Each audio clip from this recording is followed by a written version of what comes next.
بسم الله الرحمن الرحيم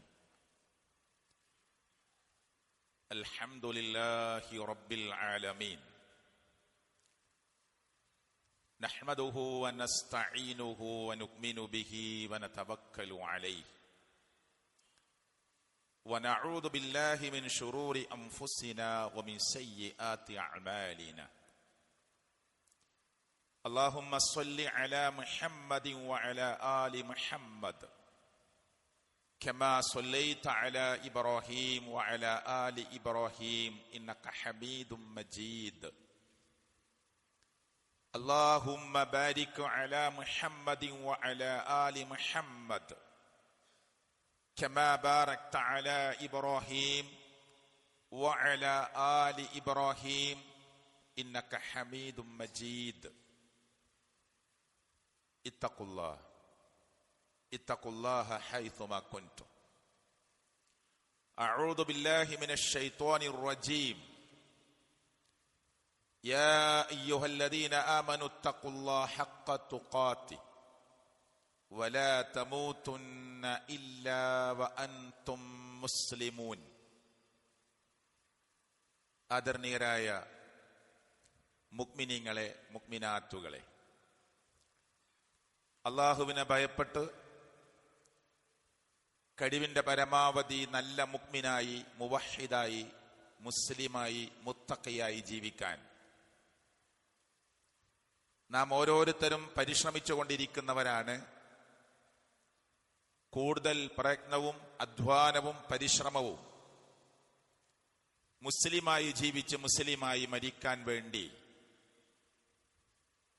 നമ്മുടെ ഭാഗത്തുനിന്നുണ്ടാകണമെന്ന് ഞാൻ എന്നോടും നിങ്ങളോടും വസിയ്യത്ത് ചെയ്യുകയാണ്, ഓർമ്മപ്പെടുത്തുകയാണ്. ലാ ഇലാഹ ഇല്ലല്ലാഹ് എന്ന കലിമത്തു തൗഹീദ് ഉച്ചരിച്ച് മരിക്കാനുള്ള സൗഭാഗ്യം സർവശക്തനായ അള്ളാഹു നമുക്ക് പ്രദാനം ചെയ്യുമാറാകട്ടെ. പാപികളും ദോഷികളുമായ നമ്മൾ അള്ളാഹുവിന്റെ അടിമകളാണ് എന്ന ബോധം, ആ റബ്ബിന്റെ മുമ്പിലേക്ക് കണ്ണുനീരോടുകൂടി നമ്മുടെ പ്രശ്നങ്ങളും പ്രയാസങ്ങളും പറയാൻ മടി കാണിക്കരുത് എന്നുകൂടി റബ്ബിനോട് കരഞ്ഞ് കരഞ്ഞ് ചോദിക്കുന്ന, നീട്ടിയ കരങ്ങളെ, ഉയർത്തിയ കരങ്ങളെ ശൂന്യമാക്കി മടക്കാൻ അള്ളാഹുവിന് നാണമാണ് എന്ന് പറഞ്ഞ, അത് പഠിപ്പിച്ച മുഹമ്മദ് റസൂൽ കരീം സ്വല്ലല്ലാഹു അലൈഹി വസല്ലമയുടെ വാക്കിനെ നാം അന്വർത്ഥമാക്കേണ്ടതുണ്ട്. സഹോദരങ്ങളെ, നമ്മളൊക്കെ ധാരാളമായി പരലോകത്തെ വിജയം ആഗ്രഹിച്ചുകൊണ്ട് പ്രവർത്തിക്കുന്നവരാണ്. ആ പ്രവർത്തനം അല്ലാഹു ഖബൂൽ ചെയ്യാതെ പോയാൽ, എത്രയോ സമയം മുമ്പ് നമ്മൾ പള്ളിയിൽ വന്നിരുന്നു, ഒരുപാട് മനുഷ്യർ സുഖമായി ഉറങ്ങുന്ന സമയത്ത് നമ്മൾ എണീറ്റ് രാത്രി നമസ്കാരം നിർവഹിച്ചു. അള്ളാഹുവിന്റെ മാർഗത്തിൽ ധാരാളമായി ധർമ്മം ചെയ്തു. അതാരുടെയും പ്രശംസ പിടിച്ചു പറ്റാനോ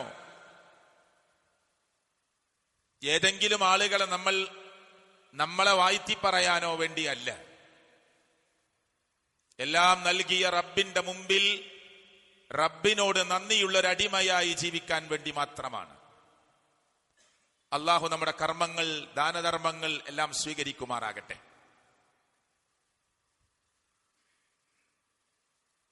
ആരോഗ്യത്തോടുകൂടി പള്ളിയിലേക്ക് വന്നവരാണ് ഭൂരിപക്ഷം ആളുകളും. അനാരോഗ്യമുള്ളവർ ഈ പള്ളിയിലുണ്ട്. അസുഖമായി വീട്ടിൽ കിടക്കുന്ന ഉമ്മയും വാപ്പയുമുണ്ട്, ഭാര്യയുണ്ട്, ഭർത്താവുണ്ട്, മക്കളുണ്ട്. മാരകമായ അസുഖങ്ങൾ ബാധിച്ച് ഹോസ്പിറ്റലിൽ ഇപ്പോഴും അഡ്മിറ്റ് ചെയ്ത് കിടക്കുന്നവരുണ്ട്. താൻ അധ്വാനിച്ചുണ്ടാക്കിയത് റബ്ബിന്റെ അപാരമായ അനുഗ്രഹത്താൽ ലക്ഷങ്ങളും കോടികളും വരുമാനമുള്ളവർ ഒരുപക്ഷെ ഈ പള്ളിയിൽ ഉണ്ടാവാം. ഒരു അസുഖം വന്ന് ഏതിലൂടെ എന്റെ പണം പോയി എന്നറിയാതെ കൈമലർത്തുന്ന മനുഷ്യർ ലോകത്തുണ്ട്. സഹോദരങ്ങളെ, ഇനി എന്ത് ചെയ്യും? എന്റെ അസുഖം നിർണയിക്കപ്പെട്ടിരിക്കുകയാണ്. കിഡ്നി സംബന്ധമായ അസുഖമാണ്, ക്യാൻസർ സംബന്ധമായ അസുഖമാണ്, അതല്ലെങ്കിൽ ചില മാരകമായ അസുഖങ്ങളാണ്. നിത്യജീവിതത്തിന് വേണ്ടി തന്നെ കഷ്ടപ്പെടുന്ന ഞാൻ ഈ ട്രീറ്റ്മെന്റിന്റെ ചെലവെങ്ങനെ കണ്ടെത്തുമെന്ന് ആലോചിച്ച് മാനസികമായി തളരുന്നവർ ലോകത്തുണ്ട്. അള്ളാഹു നമ്മെ ഏറെ അനുഗ്രഹിച്ചിട്ടുണ്ട്. കടുത്ത പരീക്ഷണങ്ങൾ അള്ളാഹു നൽകുന്നത് വിശ്വാസികളുടെ കൂട്ടത്തിൽപ്പെട്ടവരാണെങ്കിൽ അള്ളാഹു ഇഷ്ടപ്പെടുന്നത് കൊണ്ടാണ് എന്ന് മുഹമ്മദ് റസൂൽ സ്വല്ലല്ലാഹു അലൈഹി വസല്ലം. അവിടെ ക്ഷമിക്കാനും അള്ളാഹുവിനെ കുറിച്ച് കൂടുതൽ ഓർക്കുവാനും കഴിഞ്ഞുപോയ എന്റെ ജീവിതം പാസ്റ്റ് റബ്ബ് വരച്ച വരയിൽ നിന്ന് ചില എഡ്ജുകൾ ഇറങ്ങിയിട്ടുണ്ടോ എന്ന് പുനഃപരിശോധിക്കുവാനും തിരുത്തലുകൾ ആവശ്യമുണ്ടെങ്കിൽ ഉടനെ തിരുത്തുവാനും വേണ്ടിയുള്ളതായിരിക്കാം ചിലപ്പോ ചില പരീക്ഷണങ്ങൾ. അതും മനസ്സിലാക്കാതെ പോയാൽ പിന്നീട് ഒരുപക്ഷെ നമുക്ക് കരകയറാൻ പറ്റാതെ വരും.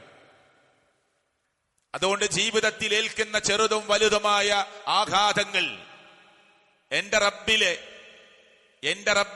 റബ്ബിലേക്ക് കൂടുതൽ അടുക്കുവാനും മനസ്സിലാക്കാനും വേണ്ടിയുള്ള ഒരു പരീക്ഷണത്തിന്റെ ചെറിയ ഭാഗമാണ് എന്ന് ഒരു വിശ്വാസി തിരിച്ചറിയുമ്പോഴാണ് അവിടെ വിജയമുണ്ടാകുന്നത്.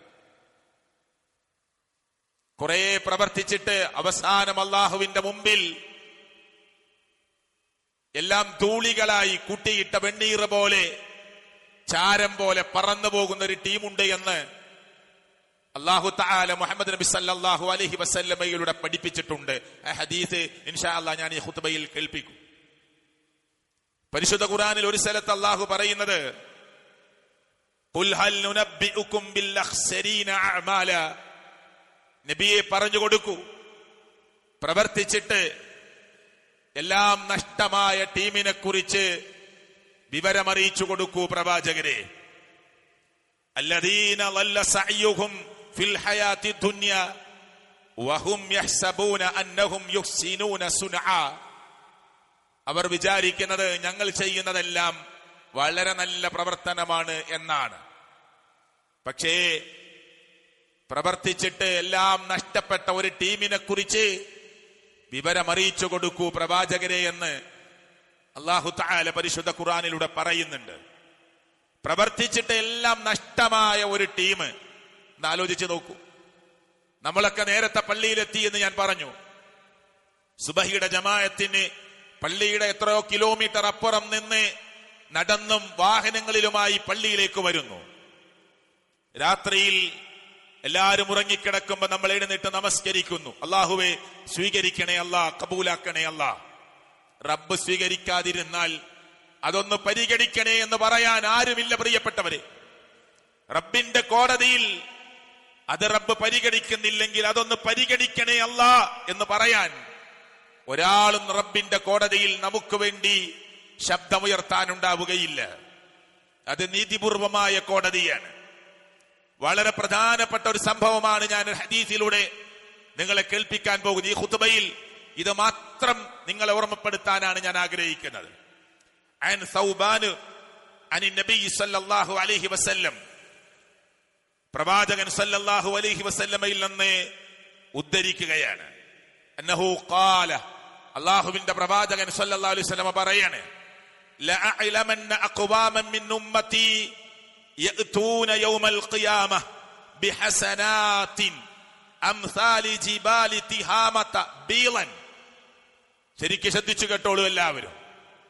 നാളെ അള്ളാഹുവിന്റെ കോടതിയിൽ ഒരു ജനവിഭാഗം വരുമെന്ന് എനിക്കറിയാം, അള്ളാഹു എന്നെ അറിയിച്ചു തന്നിട്ടുണ്ട്. ആരാ പറയുന്നത്? മുഹമ്മദ് റസൂൽ കരീം സല്ലല്ലാഹു അലൈഹി വസല്ലമ. ലഅഅലമന്ന അഖ്വാമൻ മിൻ ഉമ്മത്തി, എന്റെ ഉമ്മത്തിൽപ്പെട്ട ഒരു ഖൗമിനെ, അഖ്വാമിനെ, ജനവിഭാഗങ്ങളെ കുറിച്ച് എനിക്കറിയാം. അല്ലാഹു അറിയിച്ചു കൊടുത്തടാ. എന്താ അവിടെ പ്രത്യേകത? യഅ്തൂന യൗമൽ ഖിയാമ ബിഹസനാത്ത്, നന്മകളുമായി നാളെ പരലോകത്ത് അവർ വരും, അവരെ കൊണ്ടുവരും. എങ്ങനെയാണ് അവരുടെ നന്മയുള്ളത്? അംസാലി ജിബാലിൻ, അംസാലി ജിബാലി തിഹാമ തബീള, തിഹാമ പർവ്വത നിരകളെ പോലെ വെളുത്ത നിർമ്മലമായ ധാരാളം അമലുമായി തിഹാമ പർവ്വത കണക്കെയുള്ള പ്രവർത്തനങ്ങളുമായി അവർ വന്നു നിൽക്കും, നന്മകളുമായി അവർ വന്നു നിൽക്കും. തിഹാമ പർവ്വത നിരകളെ പോലെ നന്മകളുടെ കൂമ്പാരവുമായി പർവ്വതം കണക്കെ അവർ നാളെ പരലോകത്ത് വന്നു നിൽക്കും. പക്ഷേ അല്ലാഹു തആല ആ പർവ്വത തിഹാമ പർവ്വതം പോലെയുള്ള നന്മകൾ ചെയ്തു എന്ന് വിചാരിക്കുന്ന ആ മനുഷ്യരുടെ പ്രവർത്തനങ്ങളുമായി നാളെ പരലോകത്ത് വന്നു നിൽക്കുമ്പോ റബ്ബ് അവരുടെ പ്രവർത്തനങ്ങളെ ആക്കിക്കളയും. ഹബാഅൻ മൻസൂറ, പാറിപ്പോകുന്ന ധൂളികളെ പോലെയാക്കി തീർക്കും. അവർ വലിയ പ്രവർത്തനങ്ങളുമായി റബ്ബിന്റെ കോടതിയിൽ വന്നു നിൽക്കുകയാണ്. പക്ഷേ റബ്ബ് കൂട്ടിയിട്ട വെണ്ണീറുകൾ പാറിപ്പോകുന്നത് പോലെ ധൂളികളാക്കി അവിടെ പ്രവർത്തനങ്ങളെ മാറ്റും. ഖാല സൗബാൻ, ഉടനെ യാ റസൂലല്ലാഹ്, അല്ലാഹുവിന്റെ പ്രവാചകരെ എന്ന് വിളിച്ചിട്ട് ചോദിച്ചു, സിഫ്ഹും ലനാ, അവരെ പറ്റി ഞങ്ങൾക്കൊന്ന് വിശദീകരിച്ചു തരുമോ, വിവരിച്ചു തരുമോ? ജല്ലിഹിം ലനാ, എന്തിന്? അല്ലാ നഖൂന മിൻഹും വനഹ്നു ലാ നഅലം, നിങ്ങൾ പറഞ്ഞ ഒരുപാട് പ്രവർത്തിച്ചിട്ട് ഇവിടെ ഈ പ്രയോഗം എന്താ? തിഹാമ പർവ്വതം പോലെ ഹസനാത്തുകളുമായി വന്നു നിൽക്കുമാ, നന്മകളുമായി വന്നു നിൽക്കുന്ന ആ ടീമുണ്ടല്ലോ നബിയെ, ആ ടീമിന്റെ പ്രവർത്തനങ്ങളെല്ലാം ധൂളികളാക്കി പാറിപ്പോകുന്ന ഒരവസ്ഥ നാളെ പരലോകത്ത് റബ്ബാക്കുമെന്ന് പറഞ്ഞപ്പോ ഉടനെ ചോദിച്ചു, നബിയെ ആരാണ് അവർ? ഞങ്ങൾക്കൊന്ന് വിവരിച്ചു തരുമോ? ഞങ്ങൾക്കൊന്ന് വ്യക്തമാക്കി തരുമോ? എന്തിന്? ഞങ്ങൾ അറിയാതെ ആ വിഭാഗത്തിൽ പെട്ടുപോകാതിരിക്കാനാണ് നബിയെ എന്ന് പറഞ്ഞുകൊണ്ട് അള്ളാഹുവിന്റെ പ്രവാചകൻ സല്ലല്ലാഹു അലൈഹി വസല്ലമയോട് ചോദിച്ചു. ഉടനെ പ്രവാചകൻ പറഞ്ഞു, ഖാല അമാ ഇന്നഹും ഇഖ്വാനുക്കും, അവർ നിങ്ങളുടെ സഹോദരങ്ങളാണ്. ആരാണ്? പരലോകത്ത് പ്രവർത്തന കുമ്പാരങ്ങൾ ധൂളികളായി പറന്നുപോയി നിഷ്ഫലമായി, അതേ ഒന്നും ചെയ്യാത്ത അവസ്ഥയിൽ, ഒന്നും ചെയ്യാൻ പറ്റാത്ത അവസ്ഥയിൽ പരലോകത്ത് നിൽക്കുന്നവർ ആരാണ്? അപ്പൊ പ്രവാചകന്റെ മറുപടി, അമാ ഇന്നഹും ഇഖ്വാനുക്കും, അവർ നിങ്ങളുടെ സഹോദരങ്ങളാണ്. വമിൻ ജിൽദതികും, അവർ നിങ്ങളുടെ വിഭാഗത്തിലും വർഗത്തിലും പെട്ടവരാണ്. പക്ഷേ എന്നിട്ടും എന്ത് സംഭവിച്ചു? അതാണ് വളരെ ഗൗരവമായി ഓർക്കേണ്ട വാക്ക്. എന്താ പറഞ്ഞത്? അവർ നിങ്ങളുടെ സഹോദരങ്ങളാണ്, അവർ നിങ്ങളുടെ വിഭാഗത്തിലും വർഗത്തിലും പെട്ടവരാണ്. വയഖുദൂന മിനൽ ലൈലി കമാ തഖുദൂൻ, നിങ്ങൾ രാത്രി നമസ്കരിച്ച പോലെ രാത്രി ഉറക്കമൊടിച്ച് നിസ്കരിച്ചവരാണവർ. നിങ്ങൾ രാത്രി ചെലവഴിച്ചതുപോലെ ചെലവഴിച്ചവരാണവർ. നിങ്ങൾ രാത്രി ഉപയോഗിച്ചതുപോലെ ഉപയോഗിച്ചവരാണവർ. എന്നിട്ട് പ്രവാചകൻ സല്ലല്ലാഹു അലൈഹി വസല്ലം പറഞ്ഞു, വലാകിന്നഹും മഖ്വാമുൻ, ആ ജനവിഭാഗത്തിന്റെ പ്രശ്നം എന്തായിരുന്നു എന്ന് നിങ്ങൾക്കറിയുമോ? ഇദാ ഖലൗ ബിമഹാരിമില്ലാ, ഇദാ ഖലൗ, അവരൊറ്റക്കായാൽ, അവരൊഴിഞ്ഞിരുന്നാൽ, ആരും അവരെ കാണാനില്ലെങ്കിൽ രഹസ്യമായ അവരുടെ ജീവിതത്തിൽ ബിമഹാരിമില്ലാഹി ഇൻതഹഖൂഹാ, അല്ലാഹു വെച്ച എല്ലാ ഹറാമിന്റെ പരിധികളെയും പരിമിതികളെയും അവർ ലംഘിച്ചുകൊണ്ട് മുന്നോട്ട് പോകുന്നവരാണ്. അവർ നിങ്ങളുടെ കൂട്ടത്തിൽ മാന്യന്മാരാണ്. നിങ്ങളുടെ കൂടെ നിസ്കരിക്കാനുണ്ട്, നിങ്ങളുടെ കൂട്ടത്തിൽ പ്രവർത്തിക്കാനുണ്ട്, രാത്രി വരെ നിങ്ങൾ നമസ്കരിക്കുന്നത് പോലെ നമസ്കരിക്കുന്നുണ്ട്. പക്ഷെ അവർ ഒറ്റക്കായാൽ പടച്ചവൻ വെച്ച എല്ലാ അതിരുകളും അവർ ലംഘിക്കും. അവന്റെ കയ്യിൽ സ്മാർട്ട് ഫോണാണ്, രാത്രി അവൻ ഒറ്റക്കാണ് ബെഡ്റൂമിൽ, നിസ്കാരം വരെ നടത്തിയാലാ, ഇശായിന്റെ ജമാഅത്തിന് നേരത്തെ എത്തിയാലാ, സുബൈക്ക് ജമാഅത്തിന് പള്ളിയിലെത്തുന്ന ആളാ. പക്ഷേ രാത്രി ഒറ്റയ്ക്ക് ബെഡ്റൂമിൽ തന്റെ മൊബൈലിൽ, പ്രിയപ്പെട്ടവരെ, ഓരോ സൈറ്റിൽ കയറി ചെന്ന് ലോകത്തിന്റെ രക്ഷിതാവായ റബ്ബ് നിന്റെ കണ്ണിന് ഹറാമാണ്, നിന്റെ കൽബിന് ഹറാമാണ്, നിന്റെ കാതിന് ഹറാമാണ് എന്ന് പറഞ്ഞത് ഒറ്റക്കായപ്പോൾ അവൻ ആസ്വദിച്ചിട്ടുണ്ട്. നിങ്ങൾക്കാർക്കും അറിയില്ല. റബ്ബ് പറയാ, അതെനിക്കറിയും. ഓരോരുത്തരും ഭയപ്പെടേണ്ടതാണ്, ഓരോരുത്തരും ഭയപ്പെടേണ്ടതാണ്. നിസ്കാരമുള്ള, നോമ്പുള്ള, പടച്ചവനെ ഭയമുണ്ട് എന്ന് വിചാരിക്കുന്ന ഒരു മനുഷ്യന്റെ മുന്നിലേക്ക് അവനൊറ്റക്കാകുമ്പോ, സാഹചര്യം ഒത്തു വരുമ്പോ ഒരു സ്ത്രീ അവന്റെ മുമ്പിൽ വന്നു. പ്രിയപ്പെട്ടവരെ, ആ സ്ത്രീ അവനെ പ്രലോഭിപ്പിച്ചു, അല്ലെങ്കിൽ അവൻ അങ്ങോട്ട് പ്രലോഭനം നടത്തി. വേറെ ആരും കാണാനില്ല, അള്ളാഹു കാണുന്നുണ്ട് എന്ന ബോധം ഒരു മുസ്ലിമിന്റെ മനസ്സിൽ എപ്പോഴും ഉണ്ടാകണം. അതൊക്കെ മറന്നു പോകുമല്ലോ പിശാച് ഇടപെടുമ്പോ. അപ്പോൾ അവർ രണ്ടുപേരും മാത്രമാണ്, ആരും അവരെ കാണാനില്ല, ശ്രദ്ധിക്കാനില്ല.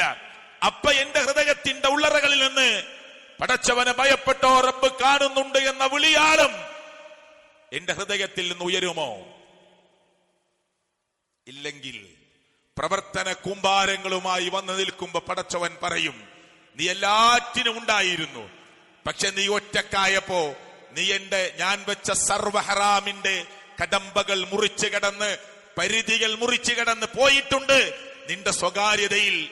അതുകൊണ്ട് നിന്റെ അമലി ഇവിടെ സ്വീകാര്യമല്ല എന്ന് പറയുന്ന ഒരവസ്ഥ നാളെ പരലോകത്ത് വരും. സർവശക്തനായ അള്ളാഹു നമ്മെ കാത്തിരക്ഷിക്കുമാറാകട്ടെ. ഇത് ചെറിയ കാര്യമല്ല.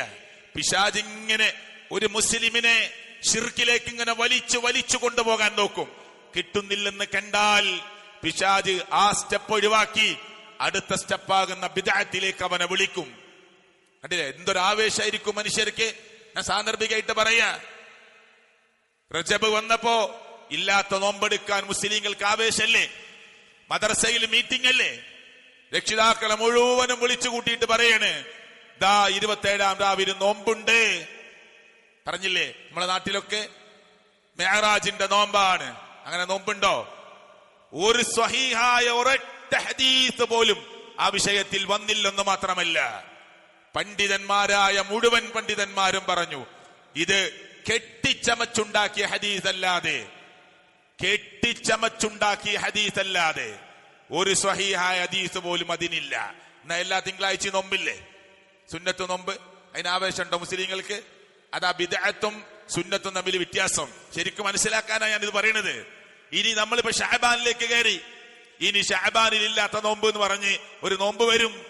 അതിന് ഭയങ്കര ആവേശമായിരിക്കും ആളുകൾക്ക്. എന്താ കാരണം? അത് ഇല്ലാത്തതാണ്. പിശാച് പണിയെടുക്കും. തിങ്കളാഴ്ച സുന്നത്ത് നോമ്പുണ്ട്. ഏതെങ്കിലും മദ്രസയിൽ ഈ രക്ഷിതാക്കളെ വിളിച്ചു കൂട്ടിയിട്ട് സുന്നത്ത് നോമ്പിനെ കുറിച്ച് ക്ലാസ് കൊടുക്കലുണ്ടോ? അപൂർവ. എല്ലാ തിങ്കളും നോമ്പുണ്ടിട്ടോ. ഉമ്മമാരെ എടുത്തോളി, വാപ്പമാരെ നോമ്പെടുത്തോളൂ, ചെറുപ്പക്കാരെ നോമ്പെടുത്തോളൂ. ക്ലാസ് കേൾക്കലുണ്ടോ? ഇല്ല. മെഹറാജിന്റെ നോമ്പിന് സ്പെഷ്യൽ ക്ലാസ് ഉണ്ടാവും. നോട്ടീസ് വീട്ടിലേക്ക് വരും. വീട്ടിലെല്ലാവരും കുട്ടികളടക്കം നോമ്പെടുക്കണമെന്ന് പറയും. കാരണം അത് രേഖയിലില്ലാത്തതാണ്. അതാ പ്രത്യേകത, അതാ വ്യത്യാസം. അതുകൊണ്ടാ പണ്ഡിതന്മാര് പറഞ്ഞത്, ആളുകളൊക്കെ അതിനെ നന്മയായി കണ്ടാലും ബിദ്അത്താണ്, അത് വഴികേടാണ്, അത് നരകത്തിലേക്കുള്ളതാണ്. ഞാൻ എന്റെ വിഷയം അതല്ല, ഞാൻ സാന്ദർഭികമായി സൂചിപ്പിക്കുകയാണ്. എല്ലാ വ്യാഴാഴ്ച നോമ്പില്ലേ? അറബി മാസം 13, 14, 15 നോമ്പല്ലേ? ഷഅബാൻ മാസത്തിൽ മുഹമ്മദ് റസൂൽ കരീം സല്ലല്ലാഹു അലൈഹി വസല്ലമ റമദാൻ കഴിഞ്ഞാൽ ഏറ്റവും കൂടുതൽ നോമ്പെടുക്കുന്ന മാസാണ് ഏത്? ഷഅബാൻ മാസം. അതിന് ആളുകൾക്ക് ആവേശമുണ്ടോ? ഉണ്ടാവാറില്ല. ഇല്ലാത്തത് ചെയ്യാനാണ് ആളുകൾക്ക് താല്പര്യമുണ്ടാവുക. അത് ഏത് വിഷയം. ഒരാൾ മരിച്ചാൽ അവിടെ നടത്തേണ്ട കർമ്മങ്ങളുണ്ട്. ഞാൻ വിശദീകരിക്കാൻ വേണ്ടി പറയില്ല. ആ കർമ്മങ്ങൾ മുത്തുനബി സല്ലല്ലാഹു അലൈഹി വസല്ലമയും സഹാബത്തും പഠിപ്പിച്ച പോലെ പഠിക്കാൻ, പ്രിയപ്പെട്ടവരെ, ചെയ്യാൻ ആളുകൾക്ക് താല്പര്യം ഉണ്ടാവില്ല. അങ്ങനെയാണ്. ഇപ്പൊ മയ്യത്തിന് വേണ്ടി ഖുർആൻ ഓതുക. ഒരു ഉദാഹരണം ഞാൻ പറയാം. ഷാഫി മദ്ഹബിൽ അത് പാടില്ല. വലൈസ ലിൽഇൻസാനി ഇല്ലാ മാ സആ എന്ന ആയത്തിനെ വിശദീകരിച്ച് ഇമാം ഇബ്നു കസീർ റഹ്മത്തുള്ളാഹി അലൈഹി, ഇമാം ഷാഫി റഹ്മത്തുള്ളാഹിയെ തുടർന്നവർ ഈ ആയത്ത് ഉദ്ധരിച്ചുകൊണ്ട് ഇതിനെ വിശദീകരിച്ചിട്ട് പറഞ്ഞു, ഇത് മയ്യത്തിന്റെ പ്രവർത്തനത്തിലോ അധ്വാനത്തിലോ പെട്ടതല്ല. ലൈസ മിൻ അമലിഹിം വലാ കസ്ബിഹിം. ഇത് മരിച്ചു കിടക്കുന്ന മനുഷ്യന്റെ കസ്ബിലോ അമലിലോ പെട്ടതല്ല. മുത്തുനബി സൂചനാപരമായ തെളിവോ ഖണ്ഡിതമായ തെളിവോ നൽകിയിട്ടില്ല. ഒരു സൂചനാപരമായ തെളിവ് പോലുമില്ല. സ്വഹാബത്താരും ചെയ്തിട്ടില്ല. ഹംബലി മദ്ഹബും ഹനഫി മദ്ഹബൊക്കെ എടുത്താലോ, മരിച്ച ആ കിടക്കുന്ന മയ്യത്തിന് വേണ്ടി ഖുർആൻ ഓതിയാൽ പ്രശ്നമില്ല എന്ന് പറഞ്ഞ മദ്ഹബ. പക്ഷേ വിരോധാഭാസം എന്ന് പറയാ, കേരളക്കരയിൽ ഷാഫി മദ്ഹബിനെ ഫോളോ ചെയ്യുന്ന ആളുകൾ ആ മദ്ഹബ് വേണ്ട എന്ന് പറഞ്ഞ കാര്യമാണ് ആവേശത്തോടു കൂടി ചെയ്യുന്നത്. ശ്രദ്ധിച്ചിട്ടില്ലേ നിങ്ങള്? അതാ ഞാൻ പറഞ്ഞത്, എന്ത് ഇല്ല എന്ന് പറയുന്നോ അതിലേക്ക് ആവേശം പിശാച് ഉണ്ടാക്കി കൊടുക്കും. അള്ളാഹു നമ്മെ ചിന്തിക്കുന്ന ആളുകളുടെ കൂട്ടത്തിൽ ഉൾപ്പെടുത്തുമാറാകട്ടെ. ഒരു മയ്യത്തിങ്ങനെ കൊണ്ടുപോകുമ്പോ മയ്യത്തിനെ കുറിച്ച് ആലോചിച്ച്, പരലോകത്തെ കുറിച്ച് ആലോചിച്ച്, നമ്മുടെ മരണത്തെ കുറിച്ച് ആലോചിച്ച്, ഈ പോകുന്ന വാപ്പയെ, ഈ പോകുന്ന ഉമ്മയെ, ഈ കൊണ്ടുപോകുന്ന മോനെ, ഈ കൊണ്ടുപോകുന്ന മോളെ, ഈ കൊണ്ടുപോകുന്ന ബന്ധുക്കളെ, അയൽവാസികളെ, മഹലിൽപ്പെട്ടവരെ, നാട്ടുകാരെ, ആ സുഹൃത്തിനെ, സഹോദരിയെ കുറിച്ച് ആലോചിച്ച്, പടച്ചവനെ എന്തു നല്ല ജീവിതം നയിച്ചവരായിരുന്നു, ഇതാ പോകുന്നു ഖബറിലേക്ക്. അതുകൊണ്ട് റബ്ബേ, പടച്ചവനെ നല്ല മുഅ്മിനായി മരിക്കാനുള്ള സൗഭാഗ്യം നൽകണേ എന്ന് ഹൃദയം കൊണ്ട് ഓർക്കാൻ, മയ്യത്തിന് വേണ്ടി ഹൃദയം കൊണ്ട് പ്രാർത്ഥിക്കാൻ, അള്ളാഹുവിനെ കുറിച്ച് ഹൃദയം കൊണ്ട് ഓർക്കാൻ ആ മയ്യത്തിന്റെ കൂടെ പോകുമ്പോൾ നമുക്ക് കഴിയണം. അതാണ് ധൃതിയിൽ മയ്യത്ത് കൊണ്ടുപോകണം. പണ്ഡിതന്മാർ ചർച്ച ചെയ്തു. അപ്പം മിണ്ടാതെ മൗനം പാലിക്കുമ്പോഴാണ് നല്ല ചിന്തകൾ മനസ്സിലേക്ക് വരിക. ദുഃഖമായി നിൽക്കുന്ന സമയത്ത് ഇങ്ങനെ മിണ്ടാതിരിക്കുമ്പോ ഓർക്കും. അങ്ങനെ ഓർത്ത് അള്ളാനെ സ്മരിക്കണം ആ സമയത്ത്. അതുകൊണ്ടാണ് രണ്ടാം ഷാഫി എന്നറിയപ്പെടുന്ന ഇമാം നബവി പറഞ്ഞു, മയ്യത്ത് കൊണ്ടുപോകുമ്പോ അസ്സുകൂത്ത് ഫീ ഹാലി സൈരി മഅൽ ജനാസ, മയ്യത്തിന്റെ കൂടെ പോകുമ്പോ മിണ്ടാതെ പോകണം. ഫലാ യർഫഅ സൗതൻ ബിഖിറാഅത്തിൻ വലാ ദിക്രിൻ വലാ ഗൈരി ദാലിക്, മയ്യത്തിന്റെ കൂടെ പോകുമ്പോ ഖുർആൻ കൊണ്ട് ശബ്ദമുയർത്തരുത്, ദിക്ർ കൊണ്ട് ശബ്ദമുയർത്തരുത്, വലാ ഗൈരി ദാലിക്, ഖുർആനുമല്ല ദിക്റുമല്ല അല്ലാത്തത് കൊണ്ടും ശബ്ദമുയർത്തരുത്, മൗനമായി പോകണം. എന്നിട്ട് ഈ ഷാഫി മദ്ഹബിനെ ഫോളോ ചെയ്യുന്ന മഹാഭൂരിപക്ഷം വരുന്ന മുസ്ലിങ്ങളോ ആവേശത്തോടുകൂടി ഉറക്ക ദിക്ർ ചെല്ലുന്നു. എന്താ കാരണം? അത് ഇസ്ലാമിൽ ഇല്ലാത്തത് ചെയ്യാൻ പിശാച് കൂടുതൽ പ്രേരണ കൊടുക്കും. എന്നാൽ രണ്ടാം ഷാഫി എന്നറിയപ്പെടുന്ന ഇമാം നബവി പറഞ്ഞതോ, ഖുർആൻ ഓതിക്കൊണ്ട് പോലും നിങ്ങൾ ശബ്ദമുയർത്താൻ പാടില്ല. കേട്ടില്ലേ ആ റിപ്പോർട്ട്? ഫലാ യർഫഅ സൗതൻ ബിഖിറാഅത്തിൻ വലാ ദിക്രിൻ വലാ ഗൈരി ദാലിക്, ഖുർആനോ ദിക്റോ ചൊല്ലിക്കൊണ്ടോ ഓതിക്കൊണ്ടോ നിങ്ങൾ ശബ്ദമുയർത്തരുത്. വലാ ഗൈരി ദാലിക്, സംസാരിച്ചും പോവരുത്. മയ്യത്തിന്റെ കൂടെ മൗനമായി ഈ മയ്യത്തിനെ കുറിച്ച് ആലോചിച്ച്, ഖബറിനെ കുറിച്ച് ആലോചിച്ച്, പരലോകത്തെ കുറിച്ച് ആലോചിച്ച്, അള്ളാഹുവിന്റെ മുമ്പിലേക്ക് മനസ്സിൽ നിന്ന് പ്രാർത്ഥനകൾ ഉയർന്ന്, ദിക്റുകൾ ഉയർന്നുകൊണ്ടാണ് ഞാനും നിങ്ങളും കടന്നു പോകേണ്ടത്. ഞാനൊരു ഉദാഹരണം പറഞ്ഞു എന്ന് മാത്രം. പക്ഷേ പിശാച് സമ്മതിക്കൂല, പിശാച് സമ്മതിക്കൂല. ഇല്ലാത്തത് ചെയ്യാൻ നമ്മളെ കഠിനമായ പ്രേരണ നൽകും. അള്ളാഹു നമ്മെ എല്ലാ ബിദ്അത്തിൽ നിന്നും കാത്തുരക്ഷിക്കുമാറാകട്ടെ. അതുകൊണ്ട് സഹോദരങ്ങളെ, നാളെ റബ്ബിന്റെ കോടതിയിൽ ഇങ്ങനെ ചെന്ന് നിൽക്കുമ്പോ ലോകത്തിന്റെ രക്ഷിതാവായ റബ്ബ് ധാരാളം പ്രവർത്തിച്ച് ക്ഷീണിച്ച ഒരു മനുഷ്യനെ നരകത്തിന്റെ അഗ്നികുണ്ഡാരത്തിലേക്ക് വലിച്ചെറിയുന്ന ഒരവസ്ഥ, ആ ഭാഗ്യം കെട്ട അടിമയുടെ കൂട്ടത്തിൽ നമ്മൾ ആരും പെടാതിരിക്കണം. അള്ളാഹു നമ്മെ കാത്തുരക്ഷിക്കുമാറാകട്ടെ. അപ്പൊ ഞാൻ ഈ പറഞ്ഞ ഹദീസിൽ നിന്ന് സ്വകാര്യതയെ കുറിച്ച് നമ്മൾ ഓരോരുത്തരും ആലോചിക്കണം. ഞാൻ എന്തിനാ ഇത് പറഞ്ഞത്? പിശാചിങ്ങനെ വലിക്കുക, പിശാചിങ്ങനെ ക്ഷമിക്കുക, ശിർക്കിലേക്ക് കൊണ്ടുപോകാനാണ്. പിശാച് പാടുപെട്ട് പണിയെടുക്കുക, ശിർക്കിലേക്ക് കിട്ടുന്നില്ലെങ്കിൽ ബിദ്അത്തിലേക്ക് കൊണ്ടുപോകാനാണ്. ബിദ്അത്തിലേക്കും കിട്ടുന്നില്ലെന്ന് കണ്ടാൽ പിശാചിന്റെ അടുത്ത സ്റ്റെപ്പ് അവന്റെ മുന്നിലേക്ക് ഒരു പെണ്ണിനെ പ്രത്യക്ഷപ്പെടുത്തല. നല്ല നിസ്കാരം നോമ്പൊക്കെയുള്ള ആളാ, ഓൻ ശിർക്ക് ചെയ്യൂല, ഓനെ ബിദ്അത്തുക്കും കിട്ടുന്നില്ല. അപ്പൊ പിന്നെ അടുത്ത സ്റ്റെപ്പ് പിശാചിന്റെ പണി പെണ്ണ് റൂട്ടിൽ അവനെ പഴപ്പിക്കാൻ പറ്റുമോ നോക്കും. കള്ളും കഞ്ചാവും മയക്കുമരുന്നും ഇങ്ങനെ ഈ നൈമിഷിക സുഖങ്ങൾ നൽകിക്കൊണ്ട് അവനെ ഇസ്ലാമിന്റെ റൂട്ടിൽ നിന്ന് പഠിപ്പിക്കാൻ പറ്റുമോ നോക്കും. പെട്ടുപോകും പലരും. അവർ നാളെ പടച്ചോന്റെ കോടതിയിൽ നമ്മുടെ മുന്നിൽ നല്ല മാന്യന്മാരാണ്. നമ്മുടെ ഹൃദയം തുറന്നു നോക്കാൻ ഇവിടെ ഒരു സംവിധാനവുമില്ല.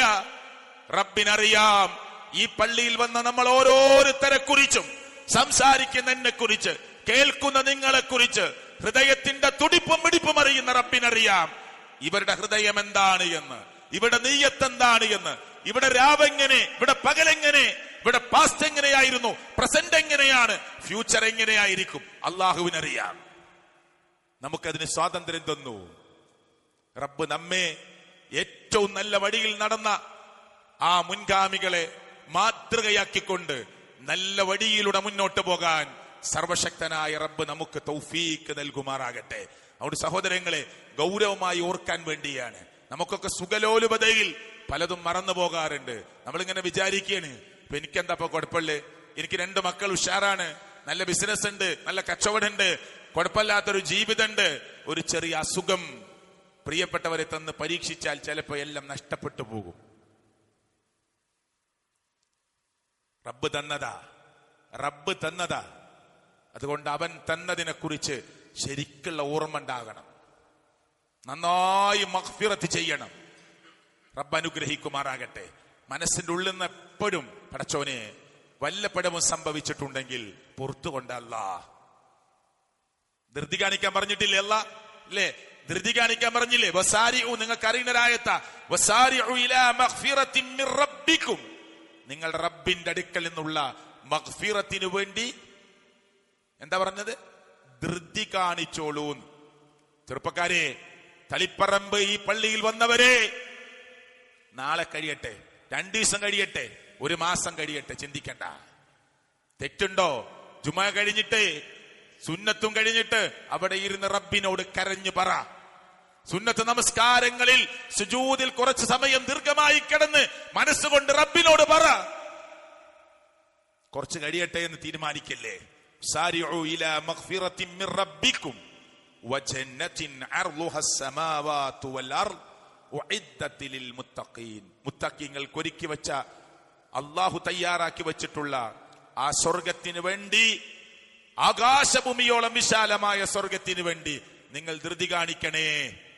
അല്ലാഹുവിന്റെ അടുക്കൽ നിന്നുള്ള ഇസ്തിഗ്ഫാർ, മഗ്ഫിറത്ത് കിട്ടാൻ വേണ്ടി നിങ്ങൾ ധൃതി കാണിക്കണേ. അല്ലാഹു ധൃതി കാണിക്കുന്ന, ആ വിഷയത്തിൽ ധൃതി കാണിക്കുന്ന, ചിന്തിക്കുന്ന, ആലോചിക്കുന്ന ആളുകളുടെ കൂട്ടത്തിൽ അല്ലാഹു നമ്മെ ഉൾപ്പെടുത്തുമാറാകട്ടെ.